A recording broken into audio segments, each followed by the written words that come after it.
За сайн байцгаана уу? Өнөөдөр бүгдээрээ хатаасан хөрөнгийг хэрхэн сэргээх тухай сурах болно. Хөрөнгийг хатаахад маш нарийн технологи шаардлагагүй. Хөдөө газар болвол сайхан талхныхаа зурмыг зурсан саваа угаахгүй хадгалаад дараагийн удаад зурмаг зурхтаа хатсан зурмын хэсгийг хөрөнгө болгоод усан твтээгээд гурилаа зурж хэргэлдэг байгаа. Яг түүнтэй адилхан бид нар хөрөнгөний савандаа наалдаж үлдсэн хатсан хөрөнгө эсвэл тусгайлан том савнд бага хэмжээний хөрөнгө асгаад түүнийгээ хатаагаад хугалаад хадгалж болно. За ингэж хадгалж авч үлдсэн хөрөнгөө ахин сэргээхийг бүгдээрээ хийя. За биднэрт их хэмжээний хөрөнгө шаардлагагүй. Хамгийн түрүүнд мэдээж маш цэвэрхэн барианы шил болон пластик сав өөрт байгаа сав суулгаа бэлдэнэ. За ингээд савандаа ойролцоогоор би өөрчлөлт өнөө хатаасан хөрөнгөө буталчихсан байгаа. Харж байгаа. За энэ буталсан хөрөнгнөөс би 20 г орчмыг нэг ингээд 20 г би баг хэмжихгүй байна.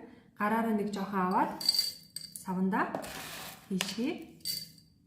За нэг 20 г орчим байгаа гэж би бодож байна.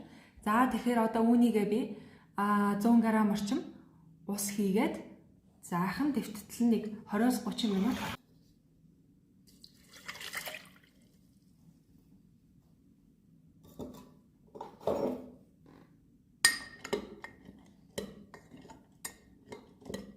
За ингээд үүнийгээ сайхан дэвттэл орхино.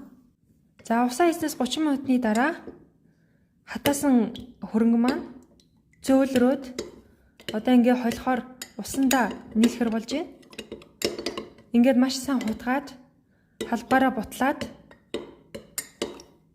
усанд нь шингээж өгнө.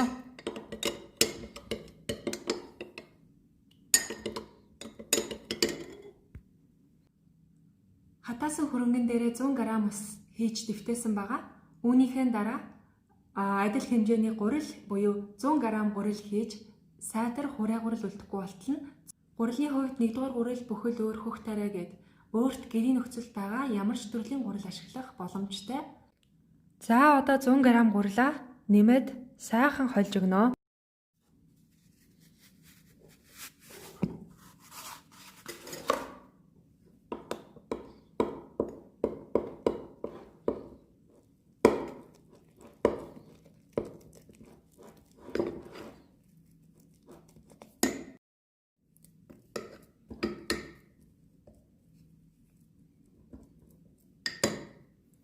За хураа гурилгүй болтол нь маш сайтар хольж өглөө. Ингээд сайхан хольсон зурмгаа гэрийнхээ хэмд сайхан эстэл нь тавих болно. За өгчтөр өдөр хураа хөрөнгөө хооллоо тавьсан. Орой шалгахад бэлэн болоогүй байсан. Харин өглөө болоод хөрөнгө маань аль хэдийн хэмжээ нь 2-оос 3 дахин нэмэгдээд дотор нь гоё бөмбөгтэй үнэрлээд үзэхэд яг эсвэлэн таргархуу үнэртэй болчихсон байна. Тэгэхээр ингээд би хөрөнгөөрөө талах гурилан бүтээгдэхүүнээ зурах бүрэн боломжтой болсон байна гэсэн үг. За ингээд хөрөнгийг хатаасан хөрөнгийг сэргээх үйл явцтай надтай хамт байсанд та бүхэнд баярлалаа.